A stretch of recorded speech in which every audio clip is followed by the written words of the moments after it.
Thank you for watching us on YouTube. But did you know that if you're on the go, you can get the full show as a podcast now? You can get our morning breakdown of the most important topics facing our country, news not being covered by the mainstream media, interviews with change-making progressives, and info on what you can actually do about all this. Search for The Damage Report on your favorite podcast app and subscribe so you know when new episodes are ready to go.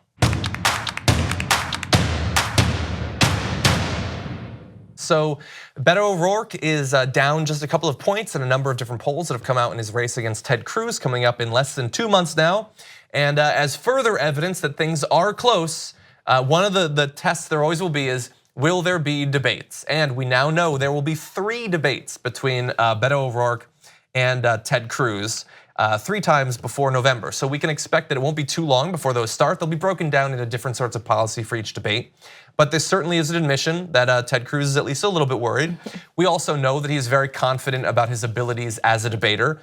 I had an argument with my girlfriend about that. I personally think that he comes across as a overly slick, oily weenie when he's in a debate, but she doesn't agree. So it could be that these debates could actually help him. I haven't seen Beto O'Rourke in the context of a debate. Right. Maybe that's not his strong suit. Do you think that this is an admission of things being close? Do you think that Beto O'Rourke could potentially use, this is going to be a televised thing. It could be a sort of Nixon-Kennedy sort of situation in terms of the contrast between the two. Right, I don't know, because we haven't seen Beto O'Rourke debate. We haven't, at least I haven't. We've seen some videos of him speaking and he comports himself well. But I want to see this. I want to see this, and I'm fascinated that Ted Cruz has agreed to 3. Yeah. That's more than you normally get. Yeah. Now we do have, interesting, it's not really a debate, but it is a response to, we talked weeks ago about his video in support of those kneeling in the NFL. And a Texas city has struck back. This is the Reno City Council that passed a resolution saying the city council has declared that it is disrespectful towards and dishonors the sacrifice of our veterans, service members, and first responders, blah, blah, blah. Stand, recognize, blah, blah, blah, honor the sacrifice. They said specifically that Beto O'Rourke's comments are false. I mean, he stated his opinion. I don't know exactly how you say that those are false, but that is now official. With him saying there's nothing more American. Nope, it's false. Right, that's not true. If you're within the city limits, it is a verifiable non-fact. So look, Texas has been so. One of the reasons that Beto O'Rourke's video went as viral as it did is because almost everyone speaking about this issue has been so clearly biased against the players, just viscerally opposed to any sort of quest for justice when it comes to criminal justice.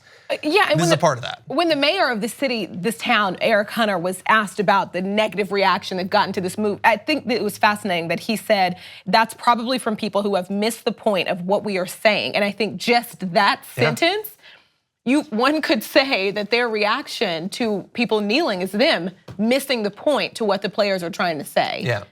Yeah, so I'm sorry. I mean, we've looked at all the facts, and this Reno City Council statement is false. Okay, you're wrong. And I just don't think our city council, our government should be taking stands and wasting taxpayer money at meetings on whether or not somebody was disrespectful. Yeah, I mean, it's not a thing, guys. It's not like cities can stand in solidarity with a community. I mean, that's a thing that happens. But this seems a little bit in the weeds, and obviously they're trying to show support for Ted Cruz. Well, okay, we'll see in a couple of months how that works out for you. And you cannot have both. You cannot say you stand for people being able to use their First Amendment rights and then also say, but I don't. You can't have both. And a lot of times people are trying to have both. You can't have both. I agree. You either feel like these people don't deserve all of their rights, or they do. Can't have both. Yeah. Well, look, we'll see. We're gonna have 3 debates now. Thank you very much for watching this clip from The Damage Report. If you liked it, don't forget to subscribe to this channel and ring the bell on YouTube to get notifications of our new videos. And of course, you can catch the full Damage Report live every weekday at 1 p.m. Eastern, 10 a.m. Pacific on TYT Network on YouTube TV.